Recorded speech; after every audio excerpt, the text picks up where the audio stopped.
14 फरवरी 2025। एक ऐसा दिन जो शहजादी के परिवार के लिए हमेशा के लिए एक रहस्य बनकर रह गया।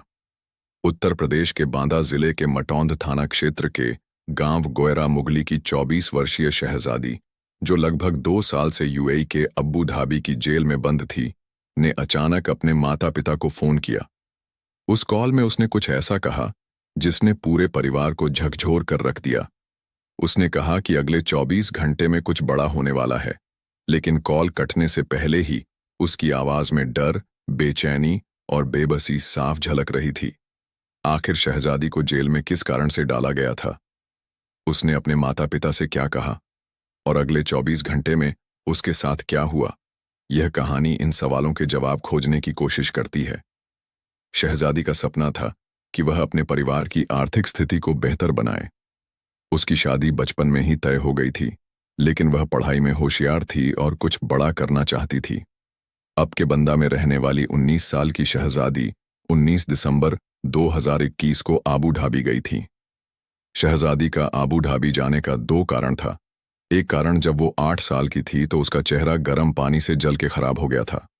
शहजादी का एक ही सपना था कि वो प्लास्टिक सर्जरी करवा सके। उसके लिए उसको पैसों की जरूरत थी। इसी बीच उसकी बात एक हुसैन से हुई और वो शहजादी को उसके चेहरे को लेके अपनाने का वादा किया। फिर साल 2021 आया। फिर हुसैन ने उसका चेहरे को ठीक करवाने के लिए शहजादी को आबू धाबी जाने के लिए राजी किया। शहजादी आबू धाबी पहुंच गई। वहां हुसैन ने उसको अपने फूफा फूफी के घर भेज दिया। उसकी फूफी नाजिया ने उसको एक यूनिवर्सिटी में दाखिला दिलाया। कुछ महीनों बाद नाजिया ने एक बच्चे को जन्म दिया और नाजिया को एक हाउसकीपिंग की जरूरत थी, तो हुसैन ने शहजादी को रखने को बोला। शहजादी नाजिया के बच्चे की देखरेख करती थी। एक दिन जब नाजिया की बच्चे को 4 महीने वाला टीका लगा तो उस बच्चे की तबीयत बिगड़ने लगी और अचानक कुछ घंटे बाद वह बच्चा खत्म हो गया और नाजिया और उसके परिवार वालों ने शहजादी के ऊपर इल्जाम लगा दिए कि उनके बच्चे की मौत शहजादी ने किया है। यह सुनकर शहजादी के पैरों तले जमीन खिसक गई। शहजादी घबरा गई। इसी दौरान एक रात अचानक पुलिस आई और उसे गिरफ्तार कर लिया गया। अब्बू धाबी की जेल में उसके लिए हर दिन एक नई सजा था। जेल में कई भारतीय महिलाएं बंद थीं, जिनमें से कुछ को गलत आरोपों में फंसाया गया था। शहजादी को उम्मीद थी कि उसका परिवार और भारतीय सरकार उसे बाहर निकाल लेगी। शुरुआत में वह अपने माता पिता से हर हफ्ते बात कर पाती थी, लेकिन धीरे धीरे उसकी बातचीत कम होती गई। उसे जेल में लगातार धमकाया जाता था कि अगर उसने ज्यादा आवाज उठाई तो उसे हमेशा के लिए यहां बंद कर दिया जाएगा। शहजादी को समझ आ चुका था कि वह एक ऐसे दलदल में फंस चुकी है जहां से निकलना नामुमकिन है। उस दिन सुबह जब शहजादी को फोन करने का मौका मिला तो उसने बिना वक्त गंवाए अपने पिता शब्बीर खान को कॉल किया। अब्बा, मैं ज्यादा देर बात नहीं कर सकती, लेकिन एक बात कहनी है। अगले 24 घंटे में कुछ बड़ा होने वाला है। मुझे माफ कर देना अगर मैं वापस ना आ पाऊं। शब्बीर खान सख्ते में आ गए। बेटी, क्या हो रहा है वहां? तेरा केस कैसा चल रहा है? अब्बा, मेरे खिलाफ साजिश हो रही है। मुझे कुछ लोग खत्म करना चाहते हैं। मैं बेगुनाह हूं, लेकिन यहां कोई मेरी नहीं सुन रहा। इतना कहकर फोन अचानक कट गया। शब्बीर खान और उनकी पत्नी परवीन बेगम का कलेजा बैठ गया। उन्होंने तुरंत ही भारतीय दूतावास और स्थानीय नेताओं से संपर्क किया, लेकिन कोई भी उनकी बात को गंभीरता से नहीं ले रहा था। उनकी बेटी ने कहा था कि अगले 24 घंटे में कुछ बड़ा होने वाला है, लेकिन क्या? परिवार रात भर जागता रहा। हर पल उनके लिए एक सदमे की तरह था। सुबह होते ही उन्होंने एक बार फिर जेल अधिकारियों से संपर्क करने की कोशिश की, लेकिन कोई जवाब नहीं मिला। इंटरनेट पर अब्बू धाबी जेल से जुड़ी कोई नई खबर नहीं थी। परिवार की हालत खराब थी। वे सोच रहे थे कि क्या शहजादी अब भी जिंदा है।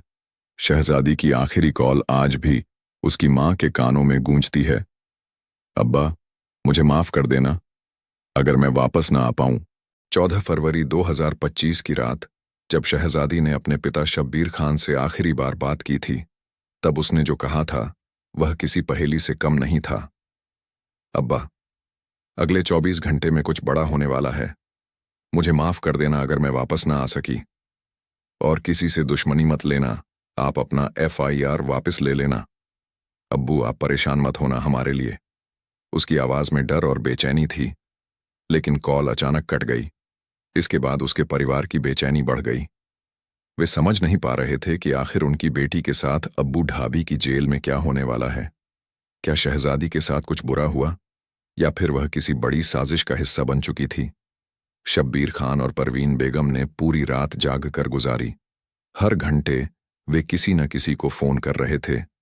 भारतीय दूतावास, अब्बू ढाबी जेल प्रशासन, लोकल नेताओं, लेकिन कहीं से कोई ठोस जवाब नहीं मिल रहा था। अगले दिन 15 फरवरी की सुबह उन्होंने बांदा जिले के एक बड़े पत्रकार से संपर्क किया और शहजादी की पूरी कहानी बताई। पत्रकार ने उनकी मदद करने का वादा किया और भारतीय विदेश मंत्रालय को इस मामले की जानकारी देने की कोशिश की। इसके अलावा उन्होंने दिल्ली में रहने वाले एक वकील से भी संपर्क किया जो प्रवासी भारतीयों के मामलों को देखता था। वकील ने उन्हें भरोसा दिलाया कि वह अब्बू ढाबी के कानूनी सिस्टम के बारे में जानकारी निकालकर कुछ करने की कोशिश करेगा। लेकिन इन सब के बावजूद एक सवाल सबके मन में गूंज रहा था। आखिर अगले 24 घंटे में ऐसा क्या होने वाला था जिसकी शहजादी को पहले से जानकारी थी। शहजादी अब्बू ढाबी के एक महिला जेल में थी। वहां उसकी कई दूसरी कैदियों से दोस्ती हो गई थी, जिनमें से कुछ भारतीय और पाकिस्तानी महिलाएं थीं। 14 फरवरी की सुबह जेल के एक गार्ड ने उसे बुलाया और कहा कि उसकी आखिरी ख्वाहिश क्या है, तो शहजादी ने बोला, मुझे अपने अब्बू अम्मी से बात करनी है। 15 फरवरी की सुबह शहजादी को फांसी देना थी, लेकिन इस खबर की पुष्टि किसी ने नहीं दी है। शब्बीर खान और उनकी पत्नी ने यह खबर सुनी तो वे तुरंत दिल्ली में मौजूद अपने वकील को फोन करने लगे। वकील ने भारतीय दूतावास से बात करने की कोशिश की, लेकिन वहां से कोई सही जवाब नहीं मिला। शब्बीर खान के मन में एक ही सवाल था, क्या मेरी बेटी अब भी जिंदा है? कुछ बहुत गलत हो रहा है। अगर हमने शोर नहीं मचाया तो हमें भी खत्म कर दिया जाएगा। जब यह मामला मीडिया में आ गया तो भारतीय विदेश मंत्रालय ने इस पर संज्ञान लिया और अब्बू ढाबी प्रशासन से संपर्क किया। लेकिन जब भारतीय दूतावास ने इस दावे की पुष्टि करनी चाही तो उन्हें कोई पुख्ता जानकारी नहीं दी गई। अब तक शब्बीर खान और उनकी पत्नी परवीन बेगम की हालत बिगड़ चुकी थी। उन्होंने प्रधानमंत्री कार्यालय और विभिन्न मंत्रियों से भी मदद की गुहार लगाई। लेकिन असली सवाल यह था कि शहजादी इस समय कहाँ थी? क्या वह किसी गुप्त जेल में थी? क्या उसे किसी अवैध गतिविधि में फंसाया गया था? या फिर वह अब इस दुनिया में नहीं थी? परिवार अब भी उम्मीद में बैठा था कि उनकी बेटी किसी तरह वापस आ जाएगी, लेकिन अब तक कोई ठोस जवाब नहीं था। शहजादी की आखिरी कॉल के बाद जो हुआ वह आज भी एक रहस्य बना हुआ है। क्या उसे बचाया जा सका, या फिर उसे हमेशा के लिए खामोश कर दिया गया? कोई नहीं जानता। ऐसी सत्य घटना पर आधारित कहानी सुनने के लिए चैनल को सब्सक्राइब करें। धन्यवाद।